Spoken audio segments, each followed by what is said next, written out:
دغسې دغه ښه ده د دغه په ذریعه سره دنیا ته خدای تعالی اشاره کوي چې د دغو خلکو په سبب د دغسې انجلو د داسې ځان ته وایي چې زه ښه یم هغه د ګوټو غټ ګناهګاره دي نو د دغو یا الله دغه مکه ښار چې دی دا امن والا پیس امن سیفټي نو اوس که زه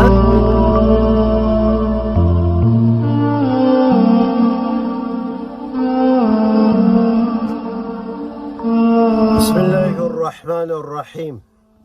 قال الله تعالى في القرآن المجيد وما نقموا منهم إلا أن يؤمنوا بالله العزيز الحميد السلام عليكم ورحمة الله وبركاته دغه د انډیا صدا خورکی چې کیسه شروع ده بیبي مسکان سبحان الله د ګورتو ایمان یې ورته تازه کړي د ګورتو ایمان یې زه خدا چرت وایم چې په زوراو بیانونه وسي علما یې وکړي د هغه اهمیت پر خپل ځای دی چې حلال و حرام درشي جنت و دوزخ درشي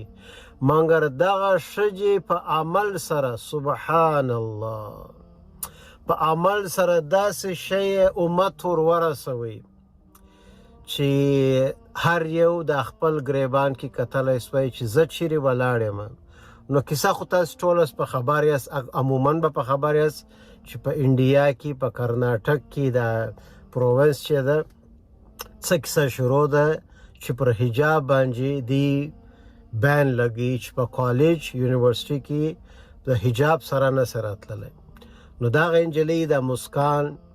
دا اوس چې ویډیو وایرل ده شاوخوا اوهو سبحان الله ګوره زه خبره مختصره کوم کوشش کوم چې موږ ته یو پیغام را ورسوي نه صرف د انډیا خلکو ته نه صرف د پاکستان نه صرف د افغانستان ټول دنیا ته پیغام ور ورسوي داسې پیغام ور ورسوي چې ورونو خوندو پر اسلام باندې دغسې عمل کیږي اوس نو هر یو هغه پلار چې خپل لور نه پرېږدي مخ پټېدو ته یا حجاب ته هغه مور چې نه پرېږدي هغه خاوند چې نه پرېږدي یا خپله د انجلۍ نه کوي ولې د امام په حیثیت موږ ته داسې خبرې راځي وایي زه غواړم چې وکم زما خاوند ما نه پرېږدي چې زه مخ پټ کړم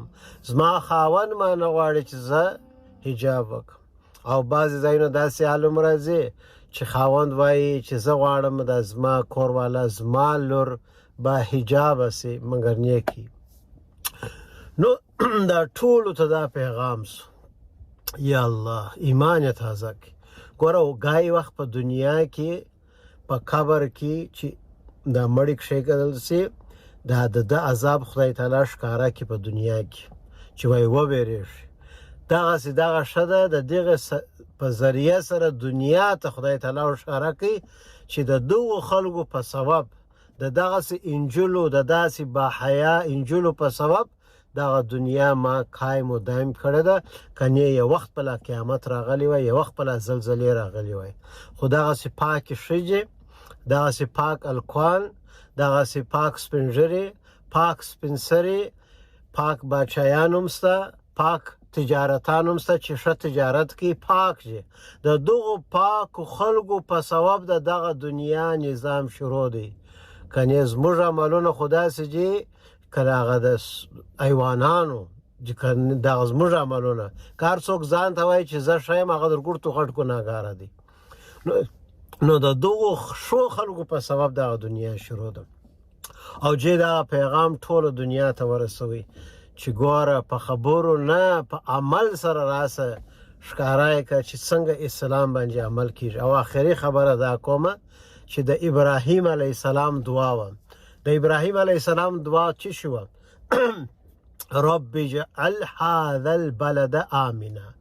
و یا الله دغه مکه ښار چې دی دا امن والا پیس امن سیفټي نو اوس که زه که ته که هر ورور که هر خور په خپل ژوند کې امن لري په ازادي سره چې موږ ورته وایو ازادي فریډم خپل اسلام باندې عمل کولای سوی دغه ځای د شکر ځای دی ګوره ابراهیم علیه السلام دغه دعا وکړله چې امن راوله په دا چې ته امن ولرې نو خپل پر مذهب باندې عمل کولای سي اوس دا خورکۍ ده دا غواړي چې عمل پر وکړي نه پرېږدي زما او ستاسو دا موقع ده نن نو موږ څوک د لمونځو سره ګرځي نه مو د حلال و حرام سره ګرځي ازادي د هر شی چې کوو د دغه قدر باید چې وکړو چې نن